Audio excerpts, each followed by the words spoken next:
Bonjour, bienvenue à cet enseignement. Mon nom c'est Viviane Castillo et je vais débuter une série. Aujourd'hui c'est la partie 1. Puis c'est une série sur l'intimité divine. Alors le titre de la série c'est Intimité divine. Je sais qu'on commence aujourd'hui, mais je ne sais pas quand est-ce qu'on va finir. Alors, si vous ne savez pas, j'ai fait des enseignements de la mi-janvier 2022 à la fin juillet 2022. J'ai fait une série sur les lectures bibliques, parce que je lisais un chapitre par jour. Et j'ai tout ça sur mon Facebook, Viviane Castillo Facebook, si ça vous intéresse. Vous pouvez aller voir. Jusqu'à Jude, j'ai fait de la milieu du livre des Actes jusqu'à la fin de Jude. Parce que l'Apocalypse, Rachel Cossette a 40 capsules qui sont vraiment approfondies, claires, détaillées. Et si vous voulez avoir la fin de tout le Nouveau Testament, je vous recommande fortement, en ce qui concerne le livre de l'Apocalypse, d'aller écouter les capsules de Rachel Cossette. À la fin juillet, j'avais mentionné qu'en septembre ou octobre, là, un des 2 mois, je débuterais une nouvelle série. Et aujourd'hui, en ce jeudi 20 octobre, c'est ce que je débute. Alors, on va parler de l'intimité entre nous et le Père, Fils et Saint-Esprit, Dieu 3 en 1. Aujourd'hui, je vais débuter cette partie 1 avec l'intimité avec Dieu parce que j'ai identifié 10 indices d'intimité. Bon, il y en a peut-être d'autres, sûrement qu'il y en a d'autres, mais aujourd'hui, je vais débuter avec vous parler de 10 indices d'intimité. Aujourd'hui, on va en regarder un parce que je vous garderai pour 24 heures là, si je vous les donnais tous d'un coup.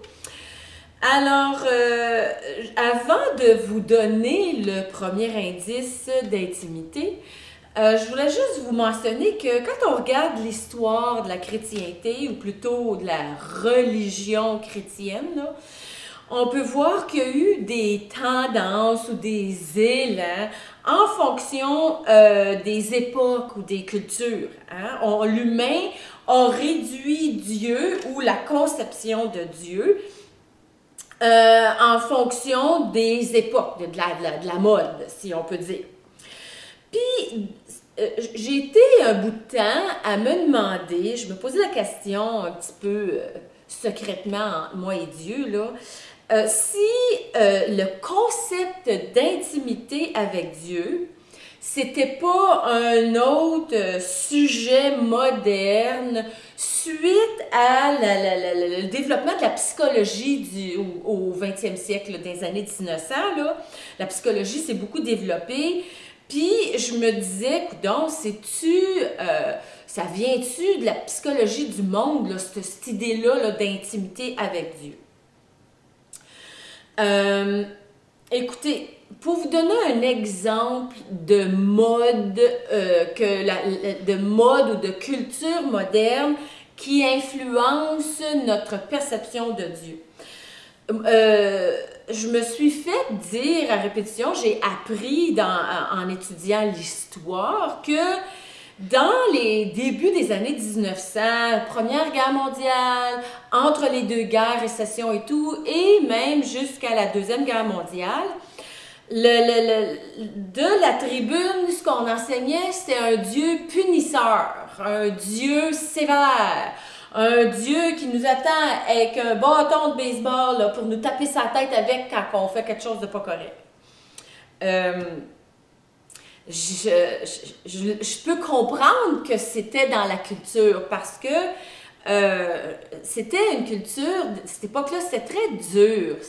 c'était très dur là, dans la société, en Amérique du Nord en tout cas. Une fois, mon mari a voulu être fin, puis il m'a amené au cinéma voir le film War Horse, ou en français, je ne sais pas si ça a été la traduction du film, là, mais c'était Les chevaux de guerre. Puis, bon, mon mari, dans sa tête, il s'est dit, ah, ben, c'est, le rating, c'est PG, Public General, autrement dit, c'est correct, là. Il y a rien d'inapproprié, de nudité ou de blasphème, quoi que ce soit. C'est un film de famille, qui s'est dit. Alors, il s'est dit, mon épouse qui aime les animaux, je vais l'amener voir le film.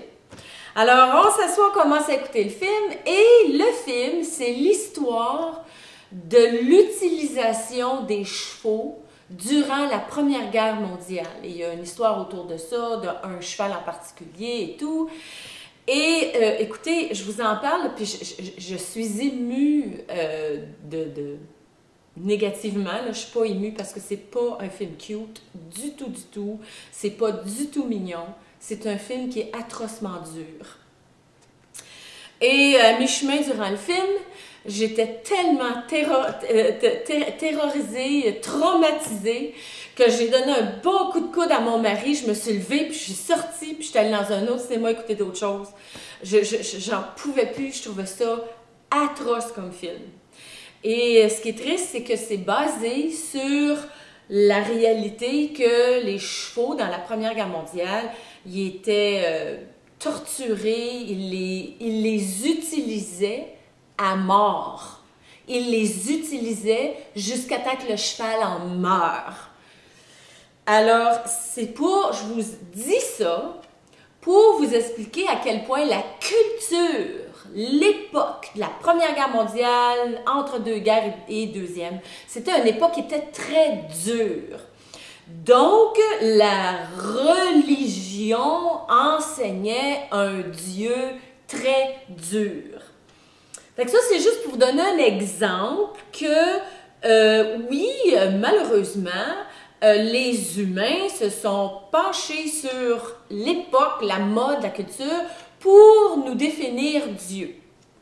Ce que j'ai décidé de faire, et que je vous encourage à toujours faire, c'est qu'au lieu de regarder la mode et la culture et tout, j'ai décidé d'aller lire la parole et d'aller voir ce que la parole a dit à propos de notre Dieu et à propos de qu'est-ce que la parole a dit sur Dieu et l'intimité avec l'humanité.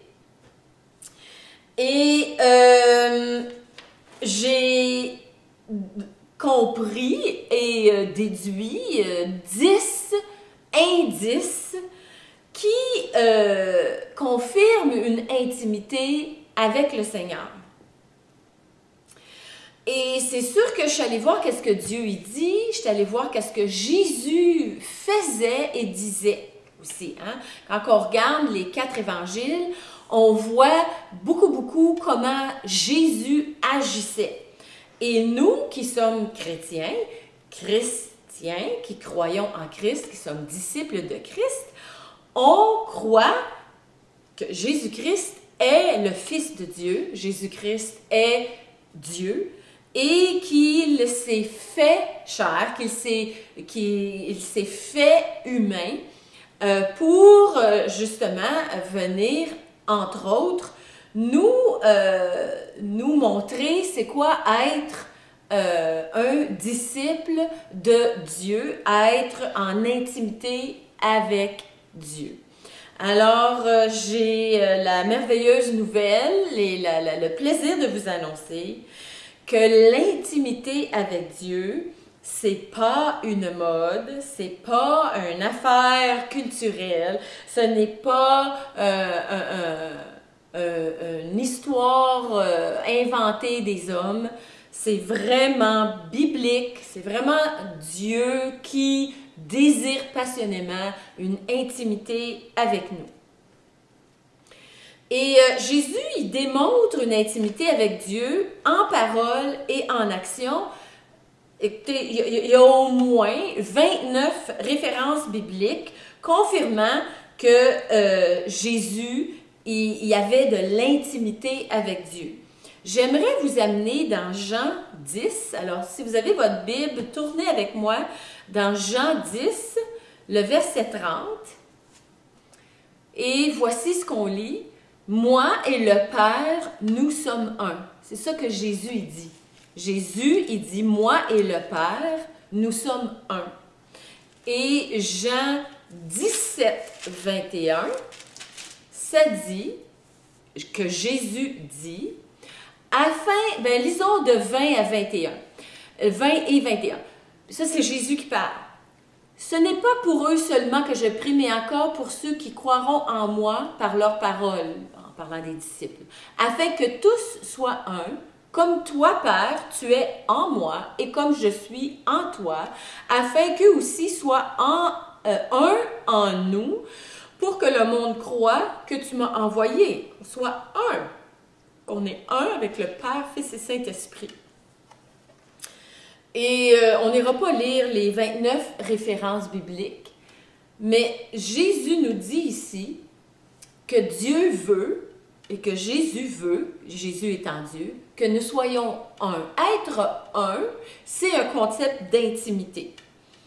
Et on peut aller lire, entre autres, dans Luc 5, 16, dans Luc 6, 12, dans Marc 1, 35, Marc 6, 46, Matthieu 26, les versets 36, 39, 42, 44. Vous irez toutes lire ça après. C'est tous des versets bibliques qui parlent où Jésus se plaçait à l'écart pour prier. Soit que ça dit Jésus allait sur la montagne, il s'éloignait, marchait sur la montagne pour prier, s'éloignait dans un lieu désert pour prier, s'éloignait à l'écart pour prier. Matthieu 26, là, c'est quand il est dans le jardin de Gethsémane, là, puis qu'il sait qu'il est sur le point d'être trahi par Judas, qu'il sait qu'il est sur le point de se faire amener en cour pour se faire crucifier. Alors, c'est tous des endroits qui nous confirment que Jésus avait des temps d'intimité avec le Père et que c'est la façon d'être, c'est notre façon d'être, nous, en tant que chrétiens, que d'être en intimité avec le Père. Les indices ou les attributs de deux personnes en intimité, c'est très, très biblique. Écoutez, de l'intimité avec soi-même, c'est un concept un petit peu bizarre que je ne parlerai pas en ce moment. C'est plus l'intimité entre deux personnes que je vais te parler. L'intimité, c'est divin. Puis c'est pour ça que Satan s'acharne tant à détruire l'intimité dans les relations. Particulièrement, je ne sais pas si vous avez remarqué, dans les relations entre époux et épouse, mari et femme. Hein? Puis c'est cette sorte d'intimité-là que je veux m'attarder aujourd'hui. Et c'est ça la nouvelle série dont aujourd'hui est la partie 1. C'est l'intimité divine comparée entre enfant de Dieu et Dieu, comparée entre le mari et l'épouse.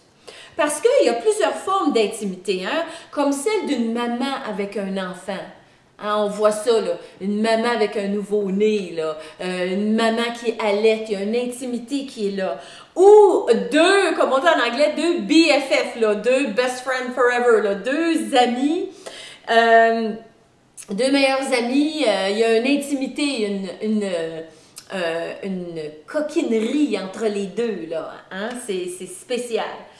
Mais cette série, c'est principalement, je fais la comparaison entre un époux et une épouse versus les enfants de Dieu avec le Père. Justement, enfants de Dieu avec le Père, ça m'amène à beaucoup dans l'Église, la relation entre les chrétiens et le Père, c'est déclaré enfant de Dieu versus Père céleste. Hein? On attribue beaucoup les chrétiens en tant qu'enfants de Dieu et avec raison. C'est très biblique, partout dans la parole, on peut voir beaucoup de références bibliques qui nous comparent à nous sommes des enfants de Dieu. Mais les enseignements de la tribune sont beaucoup moins fréquents sur le fait qu'on est l'épouse de Christ.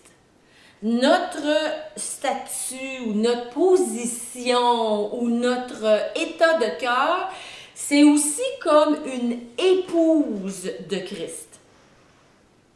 Alors, la série, tout le cheminement qu'on va faire ensemble dans cette série, ça va être en fonction de comprendre, de réaliser que nous sommes l'épouse de Christ. Et je sais, messieurs, que c'est pas facile pour un homme de s'identifier comme épouse, parce que surtout si vous êtes marié, c'est votre épouse qui est l'épouse et vous, vous êtes l'époux. Mais il faut vraiment réaliser, avoir un réma, une révélation de la parole de Dieu, que dans la parole, il n'y a pas de sexe. Il n'y a pas de sexe mâle, femelle au niveau spirituel. On est l'épouse, mais ce n'est pas une définition sexuelle. Ce n'est pas une définition où il y a un homme et une femme. Nous sommes l'épouse, que nous soyons homme ou femme. Nous sommes l'épouse. C'est un état spirituel d'être épouse. Et Christ est notre époux. OK? Sur ce, allons dans Jacques, le verset 4. Tournez avec moi dans Jacques, le verset 4. Jacques 4, le chapitre 4, pardon, Jacques chapitre 4, le verset 8. Le chapitre 4, verset 8. Mais on va lire seulement la première partie du verset 8. Et c'est « Approchez-vous de Dieu, et il s'approchera de vous. » Et on va lire maintenant Apocalypse 3, Apocalypse chapitre 3, le verset 20. Et c'est « Voici, je me tiens à la porte et je frappe. Si quelqu'un entend ma voix et ouvre la porte, j'entrerai chez lui, je souperai avec lui et lui avec moi. » Qu'est-ce que ces deux versets-là ont en commun? Approchez-vous de Dieu et il s'approchera de vous. Si je me tiens à la porte et je frappe, si quelqu'un entend ma voix, il ouvre, j'entrerai chez lui, je souperai, lui et moi, ensemble. Mais quand on est intime avec quelqu'un, on veut être avec lui. Si on est intime avec quelqu'un puis qu'il nous texte, ou qui nous appelle, ou qui nous fait un FaceTime, on répond, on veut répondre. On priorise la personne. Quand mon mari m'envoie un texte ou qu'il m'appelle, je priorise son appel ou son texte. Je veux savoir, c'est mon mari, je veux savoir qu'est-ce qu'il y a. Mon mari est important pour moi. Il y a Dieu, puis après ça, il y a mon mari. Là. Fait que mon intimité avec mon mari fait que quand il me texte ou qu'il m'appelle, je réponds tout de suite. On lâche ce qu'on fait, on répond. De même, on communique avec lui dans le sens que moi aussi, je l'appelle. Moi aussi, je le texte, mon mari. On se rend... Hier matin, on est allé au restaurant ensemble juste parce que c'était pas l'anniversaire de qui que ce soit, c'était pas une journée spéciale, il n'y avait pas rien en particulier. On a décidé qu'on allait déjeuner ensemble, mon mari puis moi, juste comme ça, pour le fun. On s'envoie des messages, on échange des photos sur Facebook, on fait des actions pour se rapprocher parce qu'on le veut. Et c'est mutuel. Les deux ont désir s'approcher l'un de l'autre. Ma question pour vous, c'est ceci. Allez-vous déjeuner avec Dieu des fois? Allez-vous prendre un café avec Jésus? Envoyez-vous des textes à Jésus en prière? Prenez-vous le téléphone spirituel pour piquer une bonne jasette avec lui? Vous asseyez-vous dans le salon, la télévision fermée, pour écouter ce qu'il veut vous dire de façon vraiment attentive, là.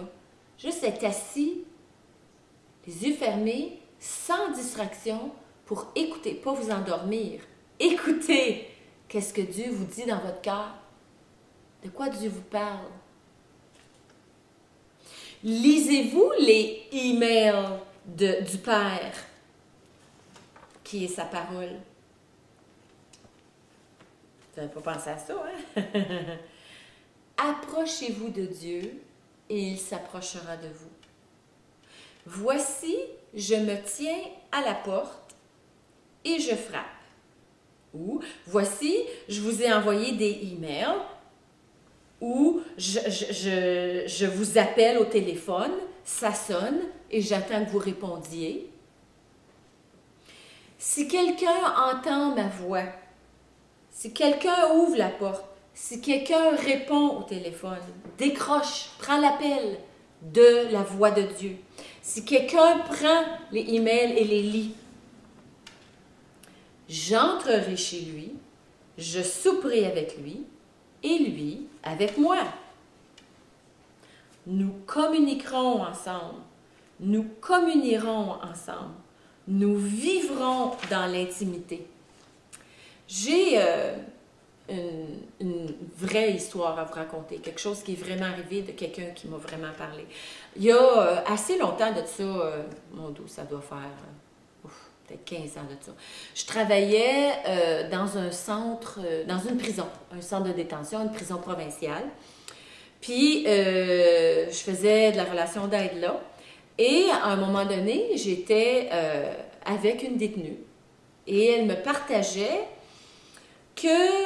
elle me partageait toutes les choses qu'elle faisait pour se rapprocher des gens autour d'elle. Elle me partageait toutes les actions qu'elle faisait pour être en intimité, soit avec les membres de sa famille, conjoints, enfants, ses voisins, ses amis, toutes les choses qu'elle faisait pour être plus proche des autres, pour être une meilleure amie, etc. Et tout ce que j'entendais, c'était ce qu'elle faisait, puis à l'écouter parler, j'ai comme compris que c'était jamais réciproque. Ou très peu réciproque.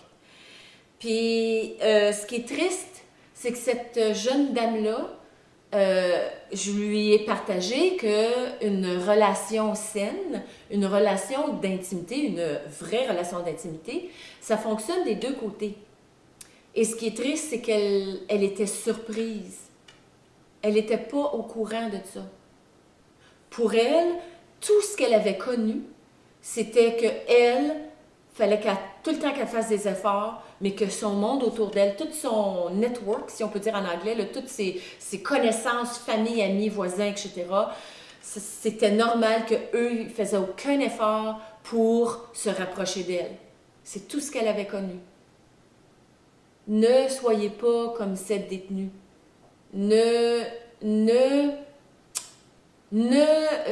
Croyez pas que c'est ça la vie, parce que ce n'est pas la vie, c'est un mensonge du plus bas de l'enfer. Pareil comme de croire que Dieu nous attend avec un bâton de baseball pour nous assommer sur la tête quand on fait quelque chose de pas correct. C'est un mensonge du plus creux du pit de l'enfer. C'est satanique, ces pensées-là, c'est satanique, ces croyances-là. Ça ne vient pas de la parole de Dieu du tout, du tout, du tout. Dieu nous démontre qu'une intimité saine, c'est une relation entre nous, son épouse, et lui, l'époux, qui est « Approchez-vous de moi et je m'approcherai de vous, dit Dieu. » Je frappe à la porte. J'attends. Si vous entendez ma voix, vous venez ouvrir la porte. Je vais rentrer, on va manger ensemble. On va se parler dans l'intimité. C'est ça que Jésus dit. C'est ça le message de Dieu sur le premier indice d'intimité avec Dieu. Pourquoi que j'ai nommé ça un indice? Ben, c'est parce que si vous êtes comme cette détenue et que vous faites plein d'efforts puis vous n'avez jamais de résultat, c'est parce que c'est un indice qu'il y a un problème qu'il n'y a pas d'intimité ou très peu. Si vous dites, ben, Pasteur Viviane, je prie, puis j'entends jamais rien. S'il vous plaît, communiquez avec moi parce qu'il y a quelque chose qui ne va pas, ou vous êtes trop impatient, vous attendez pas assez longtemps d'entendre le Seigneur, ou vous êtes trop distrait, ou vous vous endormez, ou vous avez besoin de développer à entendre la voix de Dieu. Mais je vous le dis, si vous essayez d'être en intimité avec Dieu et que vous n'expérimentez pas ça, c'est pas Dieu le problème. Ce n'est pas Dieu le problème. Dieu dit dans sa parole, « Approchez-vous de moi et je vais m'approcher de vous. » Donc, Dieu n'est pas un homme pour mentir, Dieu n'est pas un fils d'homme pour se repentir. Ce que Dieu dit, il va le faire.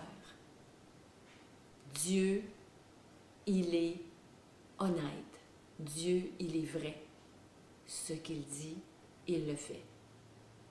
Je vous le dis, si vous dites que vous n'entendez jamais la voix de Dieu, c'est parce que vous ne prenez pas le temps d'écouter, d'entendre.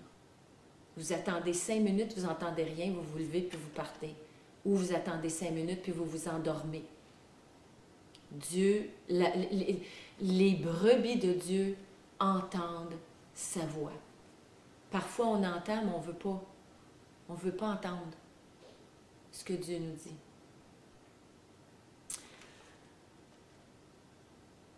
Écoutez, parfois, par exemple, on est choqué, on est en colère, on est frustré, puis le Seigneur, il nous dit, « Hey, c'est pas une bonne chose, ça, là. Ton attitude n'est pas bonne. La colère, c'est pas de moi. Change ton attitude. Va demander pardon. » Ça vient de m'arriver tout récemment, ça. Très, très récemment. C'était la voix de Dieu que d'aller demander pardon. Est-ce que ma chair voulait le faire? Non.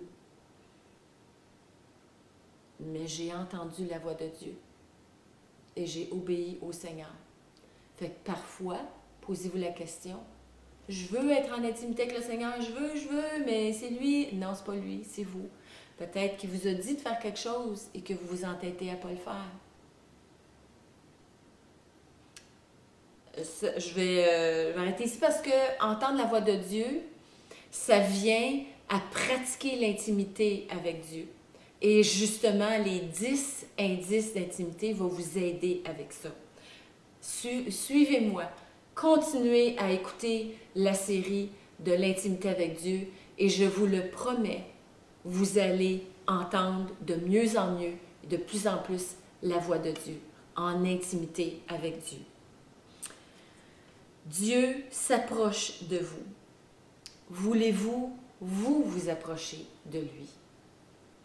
Et avant de terminer, avant de prier, je voudrais vous donner une illustration qui va vous rester. Quand vous allez voir votre Bible sur l'étagère ou sur votre table de chevet ou sur votre bibliothèque, j'aimerais qu'en la voyant, vous entendiez ceci.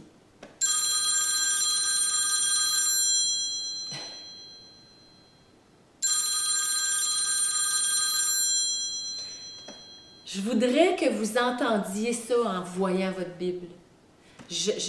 Mon cœur, c'est que ce son de sonnette-là vous reste imprégné dans votre cœur. Que quand vous voyez votre Bible, vous entendiez ça. Que c'est Dieu qui vous appelle à l'écouter. Parce que ça, c'est la parole de Dieu. C'est Dieu qui vous parle dans la parole. C'est Dieu qui vous appelle à être intime avec lui. Voulez-vous être encore plus intime avec Dieu? Je vais prier. Merci Seigneur. Seigneur, je veux croire que tous ceux qui entendent ma voix en ce moment, c'est leur désir d'être plus intime avec toi. Et je prie Seigneur que tu te manifestes encore plus pour eux, avec eux, en eux. Et que tu les aides, que tu leur donnes la force, que tu leur donnes l'énergie, que tu leur donnes la santé pour qu'ils puissent développer cette intimité avec toi. Merci Seigneur que on désire s'approcher de toi et tu t'approches de nous parce que c'est d'abord ton désir à toi. Merci qu'on entend ta voix, qu'on reconnaît ta voix. Je te loue, je t'exalte, je te glorifie Seigneur. Au nom de Jésus, j'ai prié. Amen.